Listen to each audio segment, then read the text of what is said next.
Assalamualaikum warahmatullahi wabarakatuh. Perkenalkan semuanya, saya Yosi Wulandari, dosen pengampu mata kuliah Bahasa Indonesia. Baik, pada kesempatan pertama kali ini, pertemuan kita dalam mata kuliah Bahasa Indonesia akan mempelajari peran bahasa Indonesia. Nah, tentunya bagaimana peran tersebut terkait dengan Anda sebagai mahasiswa di perguruan tinggi dan bagaimana perlunya atau mengapa Anda masih perlu mempelajari mata kuliah ini. Mungkin Anda bertanya-tanya, apakah sama dengan yang Anda pelajari ketika Anda sekolah dasar, sekolah menengah pertama, atau sekolah menengah atas? Baik, karena ini pertemuan pertama, maka kita akan perkenalan terlebih dahulu. Untuk mata kuliah Bahasa Indonesia memang dirancang untuk mengajarkan Anda terampil dalam komunikasi, khususnya dalam komunikasi tulis. Maka yang akan dicapai dalam mata kuliah ini adalah nanti Anda mampu menulis karya ilmiah.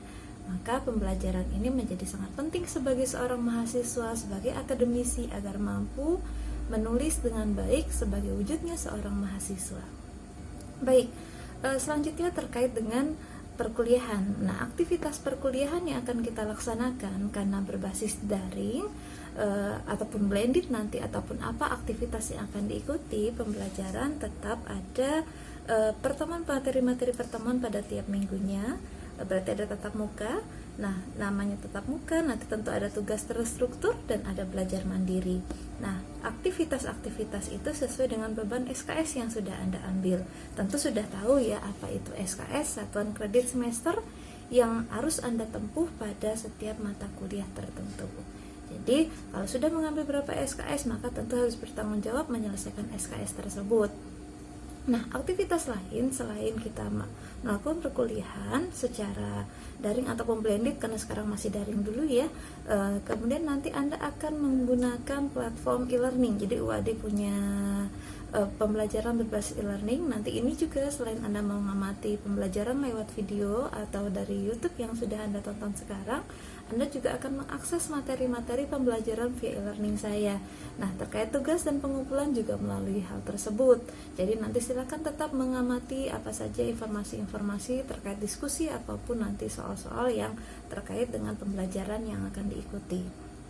Baik, dalam mata kuliah Bahasa Indonesia ini, karena terkait dengan tadi kata saya adalah tujuan akhirnya Anda terampil dalam menulis ilmiah atau komunikasi tulis, maka kita akan lebih banyak latihan ya, lebih banyak terampil menulis Anda agar mampu belajar menulis dengan baik atau terampil. Karena keterampilan tidak mungkin dong Anda bisa menulis tanpa adanya latihan, itu dulu ya. Jadi tolong diperhatikan baik-baik, karena ini terampil maka sangat dibutuhkan ketelitian, ketekunan Anda dalam menulis. Lalu referensi apa sih yang paling wajib? Sebenarnya buku-buku bahasa Indonesia di perguruan tinggi cukup banyak ya, termasuk di UAD kita juga punya. Anda nanti bisa mengaksesnya atau bisa memilikinya. Oke, nah hal apa yang harus Anda miliki selain itu? Yang wajib adalah KBBI, Kamus Besar Bahasa Indonesia. Nah, ini silakan diunduh ya, diunduh KBBI versi daring yang terbaru. Silakan pakai App Store atau iOS tergantung aplikasi di HP Anda masing-masing. Kemudian miliki juga ejaan bahasa Indonesia. Oke, bukan lagi EYD ya namanya, tapi ejaan bahasa Indonesia. Pedoman Umum Ejaan Bahasa Indonesia atau disingkat PUBI. Nah, ini bisa diunduh juga, jadi Anda sudah bisa mengakses itu. Bagi saya itu 2 referensi wajib sih, atau buku suci lah bagi pembelajar bahasa Indonesia, karena kalau menulis tidak punya pedoman, kita tidak tahu yang kita tulis sudah benar atau belum. Nah, itu hal yang wajar. Itu ya yang pertama, pengantar terkait dengan referensi. Lalu bagaimana dengan sistem penilaian? Bagi saya sistem penilaian juga penting untuk disepakati karena ini pertemuan pertama. Nah, bagi saya tentu ada nanti keaktifan dan presensi. Situ saya berikan poin 15% buat Anda aktif dan juga mengikuti perkuliahan, ada 15%. Lalu tugas-tugas di situ saya berikan nilai 25%, sudah 40 ya. 15 sama 25 sudah 40. Nanti di situ saya berikan pula untuk UTS itu ada 40, saya berikan UTS itu 25% juga, karena saya berikan poin terbesar itu untuk UAS biasanya. Jadi sudah 40 tambah 25 berarti sudah 65, berarti tinggal 35% itu buat UAS. Kenapa UAS saya berikan poin tertinggi? Karena Anda akan menghasilkan luaran dari mata kuliah ini adalah karya ilmiah. Nah, Anda butuh proses yang panjang agar bisa menulis dengan baik, maka penghargaannya juga harus lebih besar, seperti itu ya. Nah, kira-kira begitu pengantar terkait perkuliahan. Nah, kita akan masuk pada pertemuan pertama, singkat saja untuk penjelasan dari saya. Nanti Anda bisa baca materi lebih lanjut dalam buku kita ya. Baik, kalau kita akan belajar terkait bahasa Indonesia, Anda sudah tahu belum sejarah bahasa Indonesia? Bahasa Indonesia, kalau Anda membaca berbagai referensi dari bahasa Melayu atau dari bahasa apa gitu ya, ya tidak salah, memang bahasa Indonesia itu adalah percampuran dari bahasa Melayu, bahasa asing, dan bahasa daerah. Nah, untuk perlu diketahui, nanti bisa baca juga di referensi. Mungkin selama ini pada tahu bahasa Indonesia lahir pada 28 Oktober 1928 bertepatan Hari Sumpah Pemuda.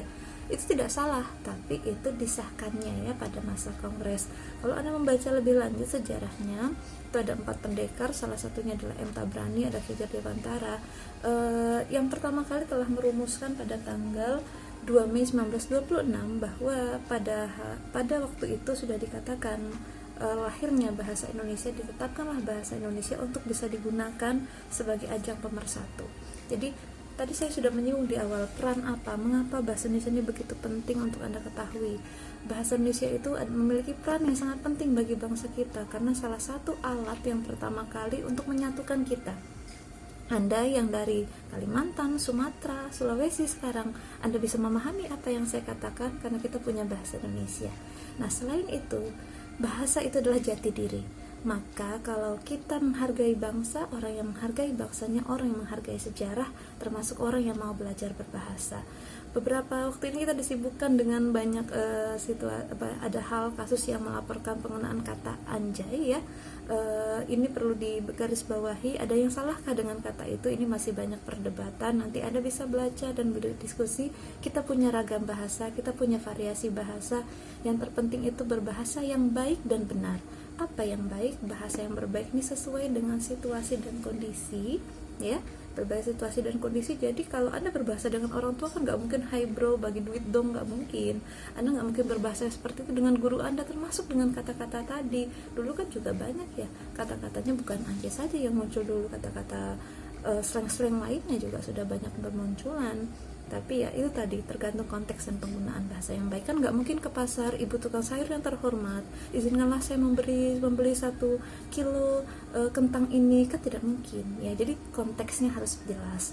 Kalau bahasa yang benar ini yang pada situasi resmi, Anda dalam menulis harus sesuai ejaan, ketika berkomunikasi pada seminar-seminar itu harus berbahasa yang formal, itu iya, maka harus ada situasi dan kondisi gitu ya. Baik, tadi kita kembali ke peran. Bahasa Indonesia memiliki peran yang begitu besar, maka sebagai generasi bangsa Anda harus mampu mempertahankan itu.